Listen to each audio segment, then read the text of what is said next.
fait des tests ici? Qui a l'habitude de développer des tests, je parle des tests automatiques? Ouais, bon, pas beaucoup. Mais quand même. Ok. Donc moi, je vais surtout vous parler des tests côté front sur une single page application, en l'occurrence une application faite en marionnette, donc une surcouche à backbone. Je ne vais pas parler de Angular. Voilà. Alors moi, en quelques mots, donc je m'appelle Florent Duvaux. Je suis programmeur chez Xebia depuis 2 ans. Ça fait 1 an que je fais du front, donc c'est assez récent. Avant, j'étais Java. C'est peut-être mon côté chiant qui vient de là. Donc voilà, c'est ma stack aujourd'hui. Donc je développe un peu en Angular, beaucoup en marionnette. Et donc là, c'est mon blog, un blog de burgers, où l'idée c'est de manger des burgers avec une personne, la plupart du temps une fille, pour avoir un avis féminin sur la chose, c'est intéressant. Je dis ça pour la suite parce que j'ai eu des problèmes avec ça déjà. Vous allez comprendre.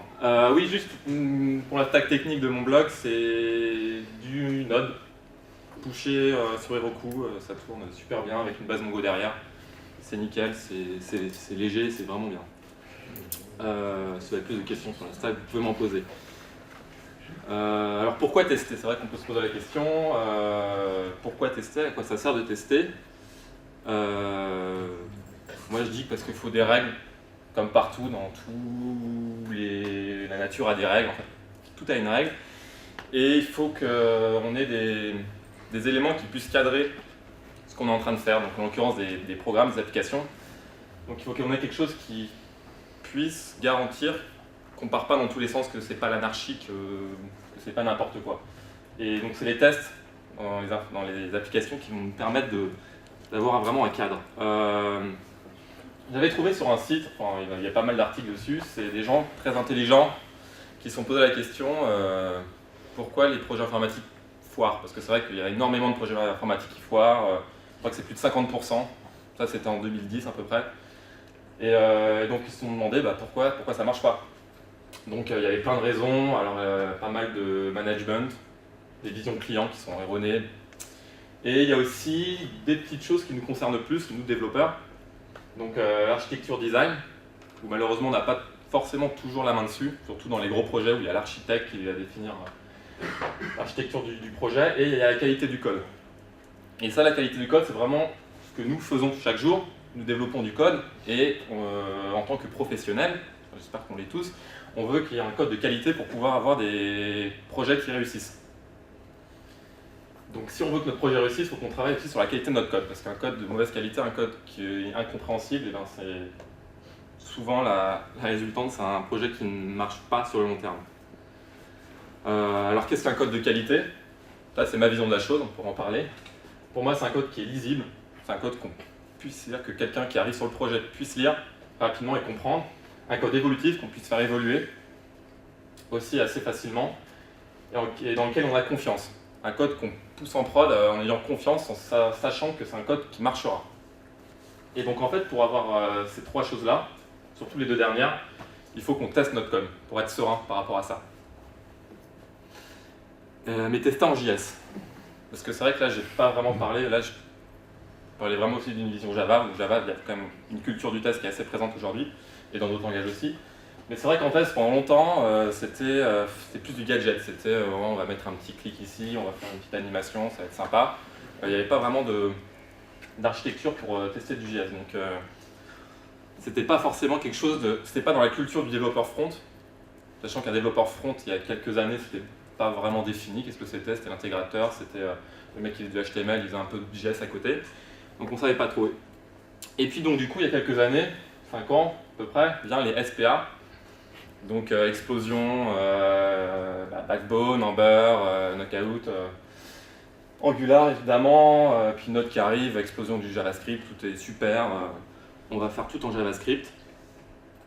Et donc cette architecture des SPA a amené pas mal de choses côté front, dans l'écriture d'applications. Donc on a vraiment une véritable architecture, donc on a une gestion des événements qui est beaucoup plus riche qu'avant, une interaction avec le serveur, donc les appels serveurs, REST, du code métier, du coup côté front aussi.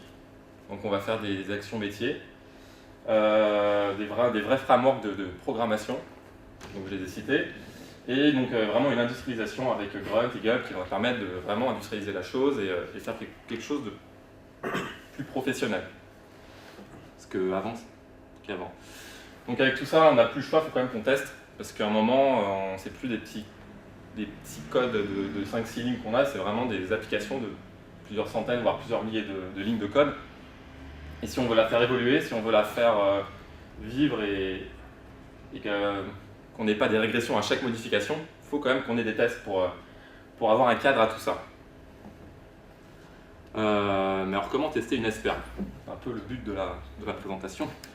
On va faire un petit point déjà sur les tests. Alors il y a une infinité de dénominations pour les tests. Donc on a les tests unitaires que tout le monde comprend à peu près, on a les tests d'intégration, tests d'acceptance, tests de charge, tests d'homologation. Compatibilité, on a une dizaine, une vingtaine. Parfois, même moi je ne comprends pas vraiment les différences entre certains. Tests d'UI, enfin on a beaucoup de tests. Pour la présentation, on va s'arrêter sur deux sortes de tests, les tests unitaires et les tests d'intégration. Surtout les tests unitaires.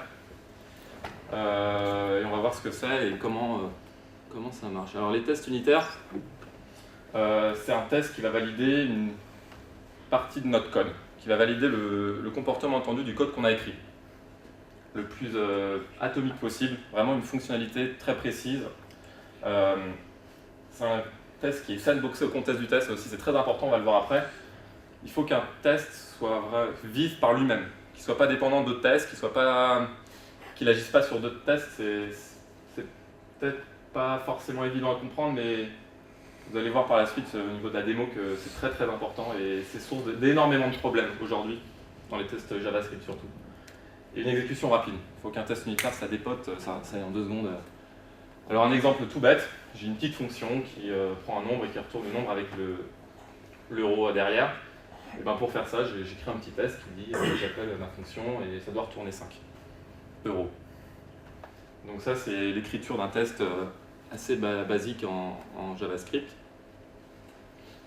Donc on a les tests d'intégration qui, eux, vont valider le comportement métier, le comportement utilisateur attendu. Donc c'est par exemple sandboxer aussi un utilisateur et une exécution concluante. C'est par exemple, j'affiche une page et je veux que sur ma page il y ait un titre, il y ait un formulaire et que je veux valider que l'utilisateur voit bien ça. Et quand il clique, il y a des validations qui se font, etc.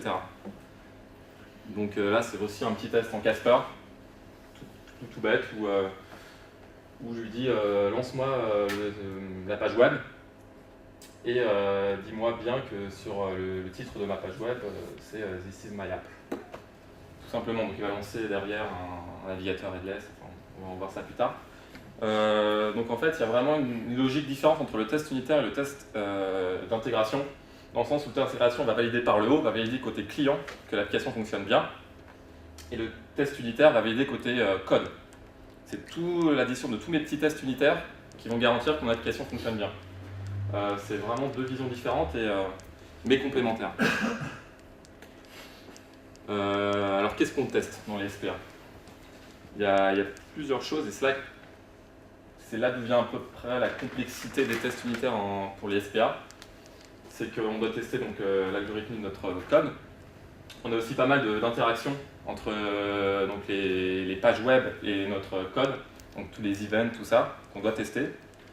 Les interactions avec le serveur aussi, puisque maintenant on fait des appels serveurs, on récupère des données, on les traite, on les affiche, donc ça aussi il faut qu'on teste. Et on peut aller jusqu'au cas utilisateur, on va tester unitairement des cas utilisateurs. On va le voir aussi dans la démo. Et les tests d'intégration, ça sert à tester des scénarios utilisateurs. Concrètement, nous ce qu'on fait aujourd'hui, c'est donc on est dans une démarche agile, on a des user stories, on a des cas d'acceptance, et les cas d'acceptance, on les transforme en tests d'intégration pour nous garantir que les cas d'acceptance vont passer. Donc c'est quelque chose de... Vous me dites si vous ne comprenez pas ce que je raconte, je ne sais pas si c'est clair pour tout le monde. On va aussi parler donc des outils, parce qu'on a parlé de comment tester, mais avec quoi on va tester. Alors il y a plein d'outils à JavaScript, il y a des milliards de librairies, vous le savez aussi bien que moi. Alors moi j'ai choisi, il y a plein d'outils. Pour mon runner j'ai choisi Mocha. Donc le runner c'est ce qui va permettre de définir la structure de nos tests. On va le voir plus tard. Alors il y a Mocha, il y en a d'autres, il y a Jasmine, Unit, Karma pour Angular, et pas que pour Angular d'ailleurs. Les assertions, alors moi j'aime beaucoup Shy, qui permet d'écrire des choses un peu assez lisibles, assez verbeuses, mais du coup on comprend bien ce qu'on veut faire. Et surtout, l'outil qui est vraiment hyper important et qui, moi, me permet de faire mes tests unitaires, c'est Sinon.js. Sinon.js, c'est une librairie qui met à disposition des modes, des stubs, des spies et des fake serveurs pour pouvoir justement simuler, par exemple, ça c'est hyper important, j'utilise énormément, c'est les fake serveurs. Ça permet de simuler des retours de serveurs sans appeler réellement le serveur. Donc côté unitaire, on peut du coup simuler des réponses super facilement et donc tester les interactions avec le serveur. Stub, c'est pour... ça va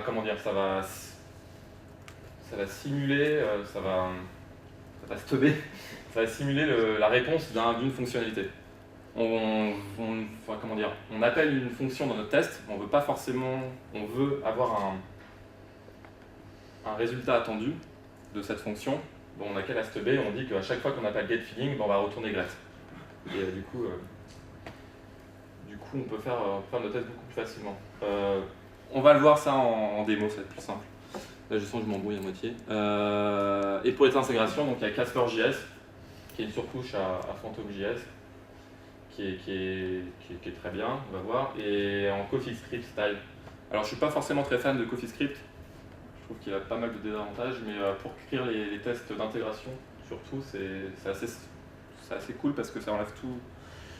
Enfin, ça fait du coup quelque chose de beaucoup plus verbeux et beaucoup plus concis et lisible. On va faire la démo tout de suite. Donc, je lance le serveur de mon application. Donc, j'ai un petit serveur grunt. Enfin, j'ai un serveur grunt. J'ai un grunt qui me permet de lancer mon serveur. Donc, on peut voir qu'il n'y a pas de test, et donc ça lance mon application.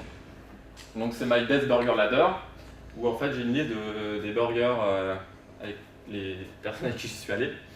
Et donc j'ai les notes des burgers, donc c'est pas les notes des filles. Parce qu'il y a des gens qui n'avaient pas compris, ils pensaient que je notais les filles, et du coup, mais c'est super sexiste, mais non, c'est notes des burgers avec les filles. Surtout que les notes, elles vont pas... Bon, j'arrête. Ouais, c'est sur 5, bref. Voilà, et donc c'est une application un peu toute bête, hein. On a une liste ici, on a un petit module d'authentification, on essaie de rentrer quelque chose, mais quand c'est pas la bonne valeur, ça fait un petit oups. Quand on rentre admin, on a un flanc qui s'affiche, et après, du coup, on peut voir les détails des burgers. Voilà, et quand on se log out, hop, on n'a plus les droits. Ce qu'on va voir, nous, c'est les tests unitaires sur ce petit module-là. Donc, on va rentrer dans le code et on va voir comment c'est fait. Qui a déjà fait du Marionette, Backbone? Qui développe des SP Angular? Bon, c'est assez simple à comprendre, j'espère que... Hop. Donc ça, c'est une vue marionnette. Donc c'est le... Est-ce que tu aurais le mode white dans... Ah, sur là, on voit bien. Je sais pas si le fond arrive à lire. Non, pas trop. Vous pouvez le dire aussi. Non? Là, ça va mieux? Ouais. Ok, ouais, c'est vrai que c'est... donc ça, c'est du require, je ne vais pas rentrer dans les détails, c'est pour la gestion des dépendances. Et donc j'ai une vue marionnette, donc c'est un item view, c'est ce qui est le plus basique, qui possède un modèle. Donc mon modèle, c'est mon profil. Je vais vous montrer juste le profil, il est très simple. Donc ça, c'est...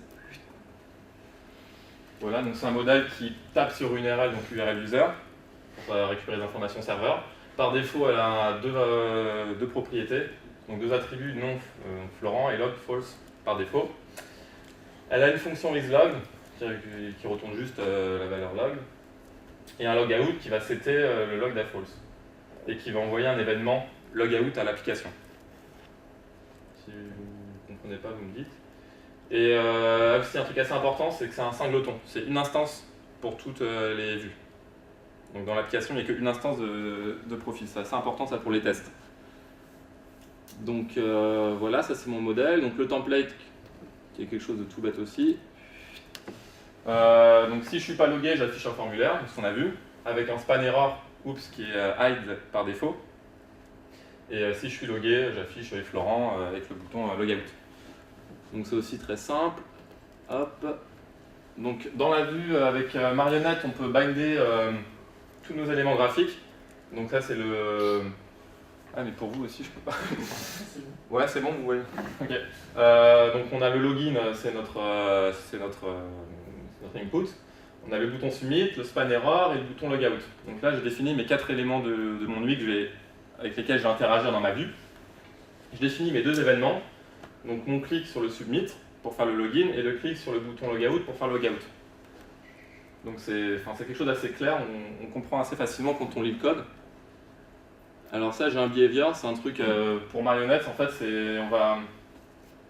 on va définir un comportement pour une vue dans une classe séparée pour découper un peu plus, pour qu'on n'ait pas des vues de 500 lignes. Donc là c'est juste un prevent click, c'est juste un comportement qui dit qu'à chaque fois qu'il y a un clic sur cette page, tu fais un prevent défaut et un stop propagation. Et voilà, c'est ni plus ni moins ça. Je mets aussi 2 écouteurs d'événements sur mon modèle. Donc je dis que ma vue doit écouter mon modèle, et quand mon modèle lance un événement change, je fais un re-render de ma vue. Donc à chaque fois que les valeurs vont changer de mon modèle, il va y avoir un re-render de la vue. Et à chaque fois qu'il y a une erreur sur mon modèle, je vais afficher logField. Concrètement, c'est quand on veut se loguer avec une fausse valeur, avec une mauvaise valeur, ça va retourner une erreur du serveur. Ça va envoyer, le modèle va envoyer un événement error, et donc logField va se... Donc ça, c'est 2 fonctions de ma vue, render et logField, qui vont s'exécuter. Donc là, on peut voir les 3 fonctions qui sont assez simples. Donc le login, ce qu'on fait, c'est que quand on clique sur le bouton login, on set le modèle avec la valeur du login, donc ça c'est du jQuery, et on fait un save de mon modèle. Le save va juste envoyer un post au serveur avec les informations de mon modèle. Logfile, on affiche error et on met un focus sur le login, ni plus ni moins. Et logout, on refait un appel du modèle.logout pour setter le modèle à false, qui va du coup triggerer le change et faire un render, et du coup on aura le nouveau template avec l'état non logué. On va passer au test. Donc j'ai déjà créé un petit fichier de test où il n'y a rien. Hop. Et donc je vais écrire un premier test. Voilà, magie.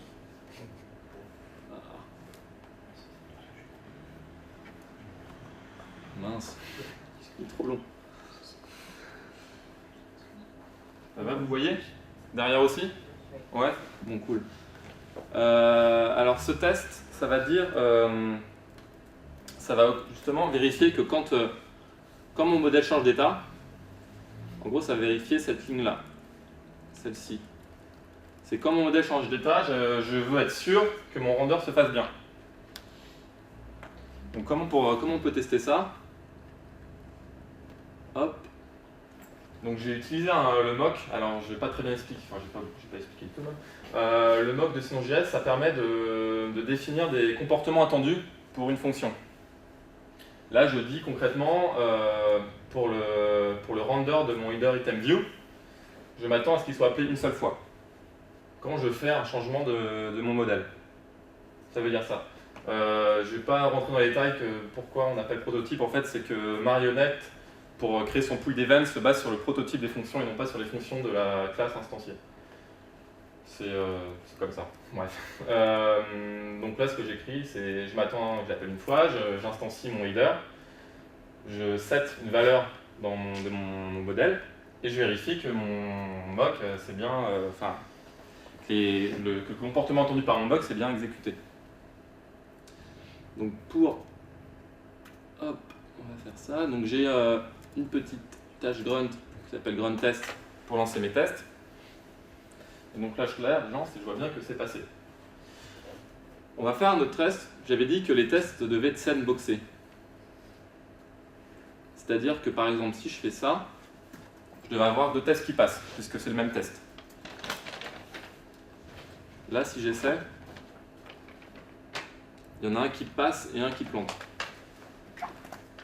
Alors, En fait, ce qu'il me dit, c'est que le mock, ici, quand j'essaye de moquer LeaderTimeView par prototype, il me dit qu'en fait, c'est déjà moqué, parce que c'est moqué ça a été moqué dans le test d'avant.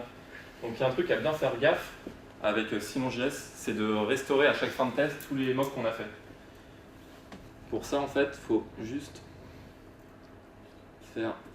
Donc on a vraiment un mock, après on a un expect ici, où là on va vraiment dire à notre mock ce qu'on attend de lui. Ouf.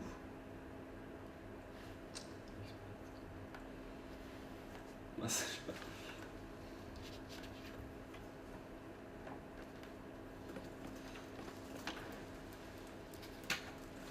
Comme ça, là c'est mieux.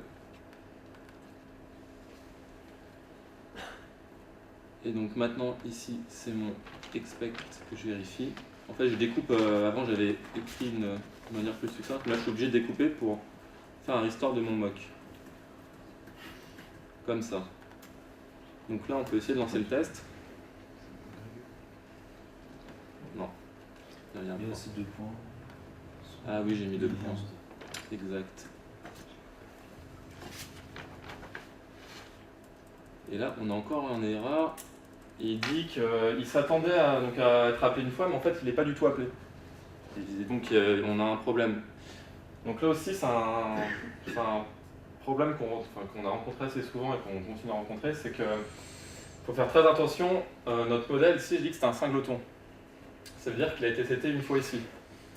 Dans mon deuxième test, il est encore seté à la même valeur. C'est-à-dire que quand je fais ça, au final il n'y a rien qui change puisque le hôte est déjà seté à logged. Donc du coup, il n'y a pas de changement de change qui s'exécute. Ça aussi, c'est un problème parce que du coup... Normalement, il n'y a pas une sorte de... je crois en Jasmine, il y a sûrement un équivalent dans le Mocha. Il y a un before et dans le before, on réinitialise l'état de chaque... ouais. Ah, bon, je sais pas Bon, bah je vais le faire tout de suite.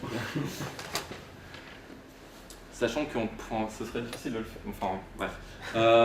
Donc effectivement, il faudrait faire quelque chose comme un header.model.clear pour faire un clear avant. Donc là on passe les tests. Là maintenant nos 2 tests plantent. Alors pourquoi? Parce que quand on fait un clear, en fait, on change le tab du modèle. Donc il y a un change qui repart. Du coup le test n'est pas fini. Et du coup, le mock s'attendait à avoir juste une seule fois un appel change. Et en fait, il va l'avoir 2 fois. Du coup, ça va créer une exception. Donc du coup, qu'est-ce qu'il faut faire? Il faut mettre un silence ici. Pour lui dire que si tu changes, tu ne vas pas envoyer un événement de change, en fait, ça veut dire. C'est juste ça. On est reparti, on fait le test. Ça plante toujours. Pourquoi? Non, mais c'est super galère. En fait, c'est assez intéressant ce genre d'exercice parce que ça nous pousse à comprendre ce qui se passe, qu'est-ce que fait le framework. Alors là, pourquoi en fait, là, ce qui se passe, c'est qu'il s'attend à recevoir qu'une seule fois l'appel, en fait, il reçoit plusieurs fois l'appel change. Pourquoi? Parce qu'en fait, notre vue ici existe toujours. Et du coup, quand tu fais un change de ton modèle, le change va s'exécuter pour cette vue-là, mais aussi pour cette vue-là. Donc il y a un événement de change va se faire 2 fois, il va y avoir 2 fois le render. Parce qu'on fait aussi sur le mock, sur le prototype. Du coup, il faut détruire la vue qu'on avait ici.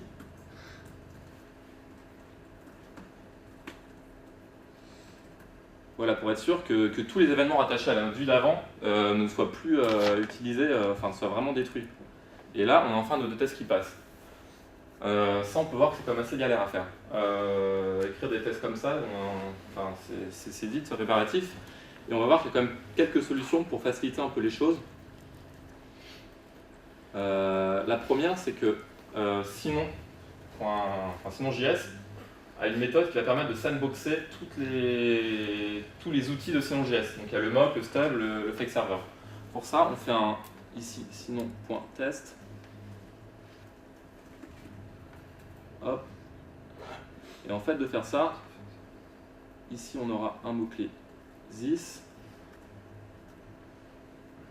Et du coup, on peut faire quelque chose du genre hop, on n'a plus besoin de restaurer notre mock parce que ça va être sinon, enfin ça va être sinon qui va le faire automatiquement et on n'a plus besoin de le vérifier parce que sinon on va automatiquement vérifier à la fin du test. Donc on a déjà 2 lignes en moins. Tu pourrais juste mettre un commentaire en fait, parce que je me rappelle plus ce que tu as enlevé. Ah ok, excuse-moi. Juste. Donc ça et ça. Là je l'ai modifié, c'était en 2 fois ok. Qu'est-ce qu'on peut faire d'autre? Comme tu avais dit, on peut mettre des before each et after each. En fait, before each et after each, c'est-à-dire qu'à chaque avant chaque test et après chaque test, on va pouvoir faire des exécutions. Par exemple, je veux dire qu'avant chaque test, déjà, je vais instancier mon header, comme ça, j'aurais pas besoin de le faire. Enfin, je dis ça en fait, là, c'est pas forcément possible ici, puisqu'on doit moquer le prototype. Du coup, on doit faire le mock avant de créer l'instance. Donc, dans ce cas précis, c'est pas possible, mais pour les autres tests, ça va nous servir. Et ce qu'on peut faire aussi, c'est donc un after each, où on pourra faire un destroy de notre reader, et on va faire un profil model.clear. En fait, le profil model.clear, c'est exactement la même chose que notre header.model.clear. Comme j'avais dit, le profil modèle, c'est un singleton. Donc faire ça, c'est la même référence que ça, au final. Vous voyez? Ouais. Donc en fait, ça, on peut aussi s'en débarrasser. Et donc on a déjà quelques lignes en moins. Et header.destroy aussi. Vu qu'on fait le destroy. Oui, mais ce destroy, en fait, c'est le destroy de cette instance-là. En fait, si tu veux, ici, je suis obligé de... Ah ouais, ok. Comme je moque sur mon prototype, j'instancie juste après. Voilà. Et donc là, on a bien nos 2 tests qui passent encore. Enfin, je dis ça, je ne sais même pas. Eh ben non. Pourquoi j'en ai 3 d'ailleurs?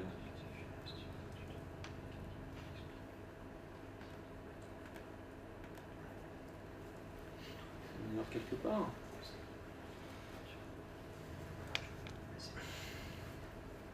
Ah non, c'est de n'importe quoi. Le after each hook.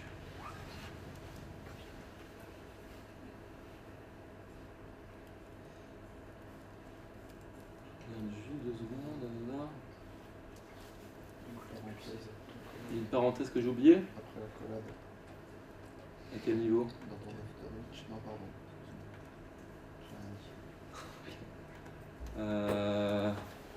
Bon, on va pas. Normalement, ça fonctionne bien.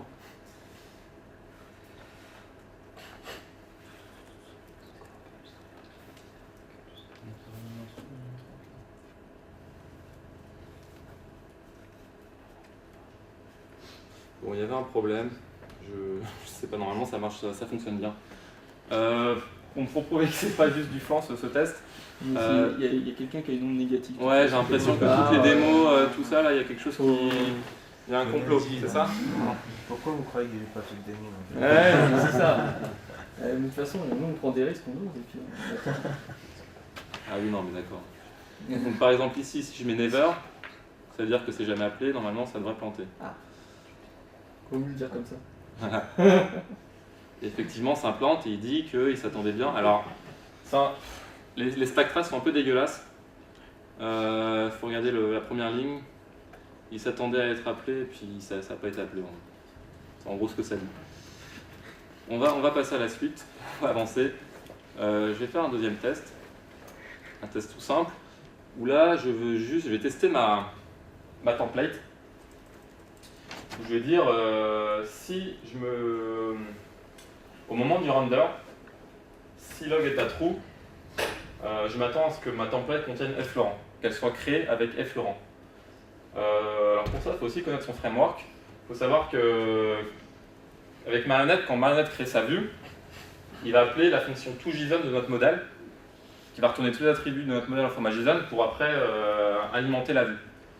Donc ce que je fais, c'est juste que je fais un stub de toJSON de mon modèle. Donc là, j'utilise le zstub de Sinon.js, où je lui dis à chaque fois que quelqu'un appelle la fonction toJSON de mon modèle, il va retourner log true et name Florent. Donc il va retourner un objet qui sera celui-là. Donc là, je fais un header.render. J'appelle mon EL de ma vue marionnette. Alors le EL, en fait, c'est mon DOM, vous vous rappelez, dans jQuery, pour après utiliser des fonctions jQuery. Et je lui dis donc que ça doit contenir f Laurent. Donc ça, c'est du shy, c'est du shy jQuery. Donc c'est quelque chose d'assez lisible au final, on arrive assez rapidement à comprendre ce qu'on veut faire. Au render, normalement, notre élément rendu doit contenir effleurant. Donc là, je relance le test, et les deux tests passent. Donc par exemple, j'avais mis ici et Martine, et ben, il m'aurait dit non, non, c'est pas bien. Pareil, stack trace, on ne comprend rien, mais en fait, ce qu'il veut dire, c'est pas bien, il y a un problème, je m'attendais à voir Florent. Ah, on va faire un autre test. Donc là, un peu plus poussé. Où je vais dire, au moment du login, quand je vais faire mon login, et si le serveur me répond une 401, donc une erreur avec l'autre à false, alors je m'attends à ce que ma fonction logFalse soit appelée. Donc en fait, dans moi, je dis bien, je veux que logFalse soit appelé au moins une fois.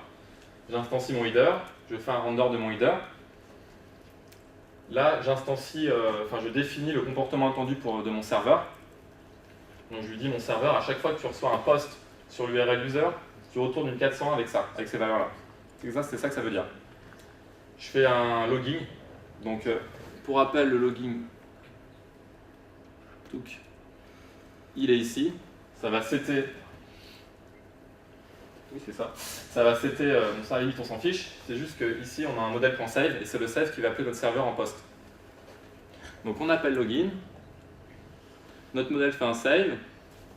On fait répondre notre serveur, donc le serveur va répondre ça. Et donc on s'attend à ce que logFile soit appelé une fois. Et après, bien sûr, on détruit notre vue. On a vu que le sandboxing c'était important. Voilà, donc on a bien notre test qui passe bien. Si par exemple on avait mis ici une 200, donc si notre serveur a répondu OK, il n'y a pas de problème, on aurait une erreur parce que quand c'est 200, l'événement erreur n'est pas envoyé et du coup log false n'est jamais appelé, donc là never call. Voilà. Et après on peut faire encore des tests un peu plus poussés. Quand je parlais de cas utilisateur, on peut faire quelque chose comme ça. Où là on se dit, j'aimerais bien tester le fait que quand on clique sur le bouton Submit, donc on affiche, on va dire, notre petit header, on rentre une valeur admin, on clique sur le Submit, j'aimerais bien tester le fait qu'on voit bien effleurant. Donc en fait le cas de base, quoi. Donc en fait on peut écrire ça en test unitaire, où on dit que premièrement on n'est pas logué, donc là on fait un render de notre header, donc comportement basique, on regarde que notre header a bien un formulaire, ce qui veut dire que donc on n'est pas logué vu qu'on a le formulaire. Là, via mon UI, enfin l'UI de mon header, je mets la valeur admin dans l'input, donc je fais vraiment via jQuery, je mets la valeur admin dans l'input. Je mets un spy, on n'a pas encore vu le spy, ça permet d'écouter une fonction. Donc savoir combien de fois elle a été appelée, avec quel paramètre, tout ça. Donc ça permet de faire des vérifications sur ce set. Je définis aussi mon serveur, donc là par contre il va bien répondre à une 200 avec logtrue et name Florent, hein, c'est bien ça, ouais. Je fais un clic dans mon submit, donc là je fais vraiment le déroulement utilisateur. Je vérifie avec mon spy que la fonction set de mon modèle a bien été appelée avec les valeurs login et admin. Et après, je fais donc une réponse de mon serveur et je vérifie que mon nouveau DOM re-render, puisqu'il y a eu des actions qui ont été faites, contient bien effleurant et qu'il n'est plus forme. Donc ça, c'est vraiment un utilisateur de base. On peut exécuter le test et on voit que ça marche. Par exemple, si j'avais rentré ici, je sais pas, encore Martine. On voit bien que ça ne fonctionne pas, bon. Stack trace toujours horrible, il y a encore plein de choses à faire dans les tests JavaScript, c'est pas encore au point. La stack trace ne fonctionne pas très bien, mais en gros, on voit qu'il teste bien vraiment toutes les valeurs. C'est pas juste pour vous faire plaisir. Voilà, donc ça c'est quelques cas de tests unitaires. On n'a pas encore parlé de test d'intégration, je vais vous montrer un test d'intégration qui fait à peu près la même chose. que le dernier test, mais qui va tester le comportement inverse. Quand on rentre une mauvaise valeur, on veut qu'il y ait le oops qui s'affiche, qu'on voit bien qu'on ait l'erreur.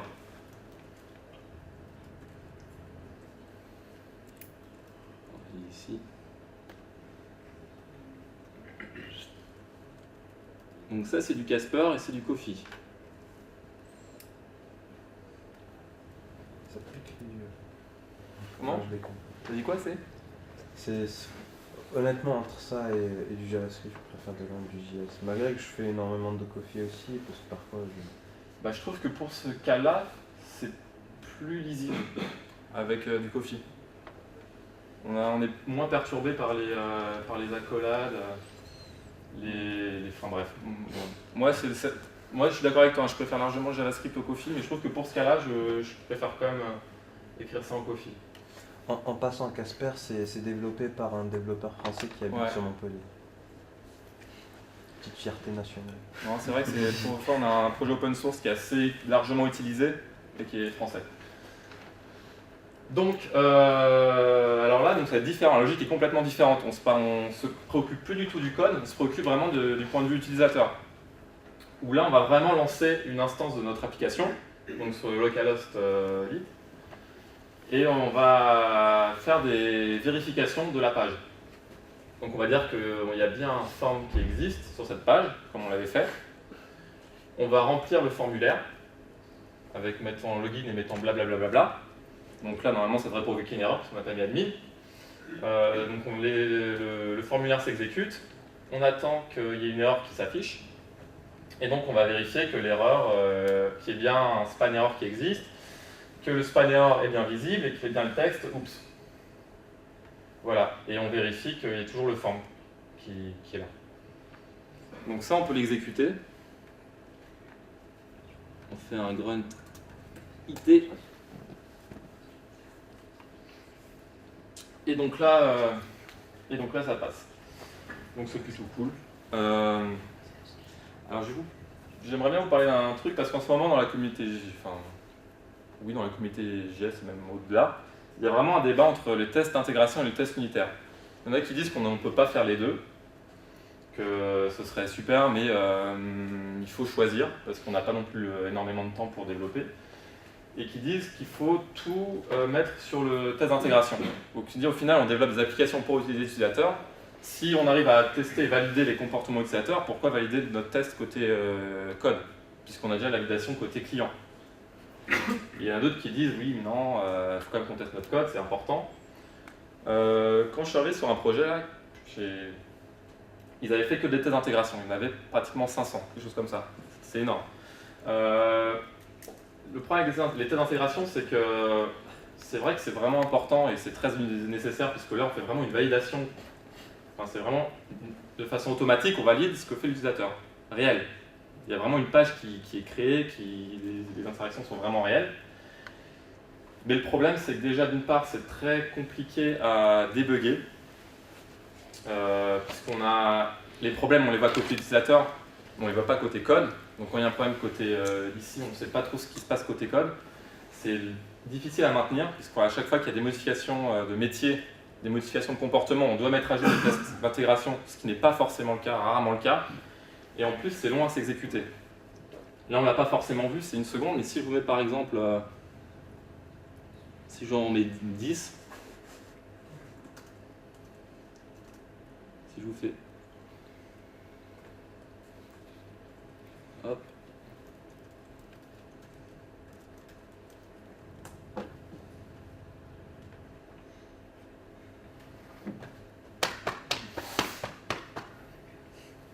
Donc ça s'exécute, il n'y en a que 10. Hein. Donc ça fait à peu près 10 secondes, je crois. Quelque chose comme ça, 10 secondes. 10 secondes, c'est encore à peu près acceptable. Imaginez qu'on en a 500. On peut juste pas les lancer, quoi. Alors du coup, on les met sur du Jenkins, on les lance une fois par heure, une fois par jour. Il y en a 3-4 qui plantent à chaque fois, du coup le bit se fait pas. Du coup on en a marre, du coup on les désactive. Et au final ça sert à rien. Ça, je sais pas si c'est déjà arrivé dans votre cas, mais c'est ce qui est arrivé chez nous et c'est juste une perte de temps au final. Et en fait du coup les tests d'intégration, on a un feedback beaucoup moins rapide. Si je reprends le test unitaire, Imaginons que je fasse la même chose avec un test unitaire. Je vais même pas regarder l'heure, je suis super en retard ou ça va? Ils sont barrés, les autres. Ils sont barrés, bon, on continue alors. Si je fais par exemple un for, je vais en mettre, allez, je vais en mettre 100.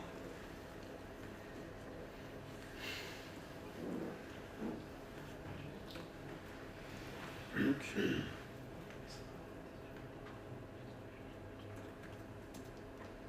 ah, bon.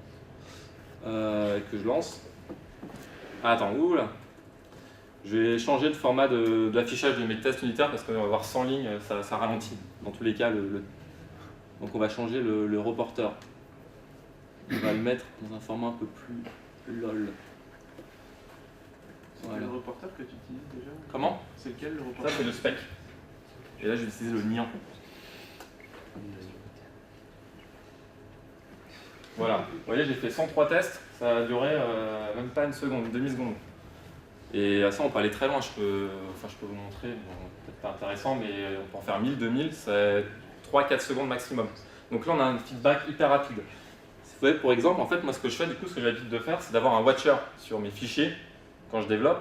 Et à chaque fois que je fais une modification du fichier, tu as les tests unitaires qui se relancent intégralement. Donc à chaque fois que je fais une modification de mon code, je sais si j'ai cassé quelque chose ou pas. Ce qui est génial, parce que du coup, je suis vraiment confiant par rapport à l'implémentation de nouvelles fonctionnalités, surtout le refactoring. Quand on fait du refactoring, c'est quand même hyper agréable de savoir que ce qu'on fait ne casse pas tout. Et on a un feedback hyper rapide. Le seul désavantage du test unitaire, c'est effectivement on teste vraiment le code, mais on n'a pas la garantie qu'au final l'application fonctionne. Ça peut très bien marcher en théorie, puis au final ne pas marcher. Donc en fait, nous ce qu'on fait, c'est qu'on a des tests unitaires qui valident vraiment tout le code. À chaque fois qu'on développe, on fait des tests unitaires. L'idéal, ce serait de faire du TDD. On essaye, c'est encore un peu compliqué, parce que JavaScript ne se prête pas forcément super bien à l'exercice. Et on a aussi des tests d'intégration qui permettent de valider les user stories. Mais on en a 50, 100, parce qu'une application, ça n'a pas non plus 8000 fonctionnalités, à part les énormes. Mais voilà, et du coup, ces tests-là, on les lance quand Nous, on les lance quand on push sur notre serveur d'intégration continue. Après, il y en a qui le font à chaque commit, il y en a qui le font quand ils pushent avant de mettre en recette, ou des choses comme ça. Ça, c'est à vous de voir le curseur dans lequel vous les mettre. Et du coup, donc moi, je me watch mes tests unitaires à chaque fois que je fais une modification du code. Quand je push sur mon repo GitHub, et aussi quand ça part, enfin non, en fait pas plus. Et par contre, l'intégration, je les mets que sur que quand je push. Donc pas quand je développe ou quoi que ce soit. Par exemple, je vais vous montrer mon repo GitHub de ce projet. Donc j'y coupe, parce que oui, aussi, c'est bien beau de faire des tests et d'intégration, mais il faut aussi qu'il y ait une valeur à ça. Il faut qu'on puisse en faire quelque chose. Si on fait des tests, qu'on ne les regarde jamais, que quand ça pète, rien n'y fait, enfin, ça ne sert à rien. Donc du coup, il y a plein de... Enfin, je ne vais pas vous apprendre non plus, mais par exemple ici, avec ma BDD Lider, je l'ai mis en serveur en intégration continue avec Drone.io, donc un service de Google, une espèce de Jenkins en mode SaaS. Et du coup, Drone.io me permet d'avoir une petite pastille ici pour savoir si mes builds sont bien passés ou pas. Et en fait, qu'est-ce que fait mon build? Je vais vous montrer. Donc il installe toute mon application, blablabla. Et à la fin, il fait tous mes tests unitaires et les tests d'intégration qui sont lancés ici. Donc si j'ai un test d'intégration qui plante, au moment où je push, mon build casse et je le vois assez rapidement. Mais voilà. Donc c'est vraiment à vous aussi de voir où est le curseur à mettre. Voilà. On va conclure. Juste. Est-ce qu'il faut revenir de cette présentation, si vous avez compris. Donc toujours tester son code, c'est assez important. Après, toujours tester, évidemment, il faut aussi être raisonnable. Quand on fait un POC par exemple, quand on fait quelque chose, on ne va pas non plus tester notre POC, c'est juste quelque chose de jetable. Mais dès qu'on commence à vouloir faire des applications, à vouloir les mettre en prod, c'est hyper important de vouloir tester. Enfin, moi j'ai vu quand même pas mal de startups qui voulaient se lancer rapidement, monter un produit, le mettre en ligne, et on dit oui, non, les tests, c'est pas pour tout de suite, ce sera pour plus tard, on va les mettre plus tard. Au final, l'application grossit, ils mettent toujours pas de tests. à partir d'un moment, ils se rendent compte que ah oui, mais maintenant on veut faire du refacto, mais ça plante, il y a plein de régressions, on comprend plus un autre code. Ce qu'ils font, c'est qu'ils jettent tout et puis ils recommencent depuis zéro, parce qu'ils ne peuvent plus maintenir ça. Ou alors ils vont passer un temps monstre à débugger et à mettre des tests en place. Et c'est hyper chiant à faire. Donc l'idée, c'est vraiment de développer une fonctionnalité, un test unitaire qui le valide. Voilà, il y a un bug en prod, on va le corriger, on met un test unitaire pour valider la correction. Un truc comme ça. Ça, c'est vraiment hyper important. Se remettre en question perpétuellement, c'est aussi un avantage des tests. C'est que du coup, ça permet de nous remettre en question. Est-ce qu'on a bien codé de la bonne manière? Est-ce que quand on écrit notre test, est-ce que c'était vraiment le besoin attendu? Est-ce que voilà, il y a plein de questions qui peuvent en découler de cette écriture de test. C'est pas juste écrire un test bêtement et valider ça. Ça permet de poser plein de questions. Ça, c'est assez important. Ça permet aussi bien sûr d'être exigeant, curieux et apprendre. Parce que quand on écrit des tests, on se pose plein de questions sur l'architecture. Parce que parfois, quand on a des mauvaises architectures, tester devient difficile. Donc on se demande, bon, bah, peut-être que mon architecture est mauvaise, ou peut-être qu'il y a quelque chose, un problème à voir. Et bien sûr, dans le front, enfin je vous apprends rien, c'est un monde en perpétuel changement, il y a toujours des nouveaux outils qui arrivent, des nouvelles fonctionnalités, des nouveaux produits, donc il y a toujours des nouvelles façons de tester. Par exemple, là, nous en ce moment, je travaille sur une application qui est multi-device, que ce soit sur web et mobile.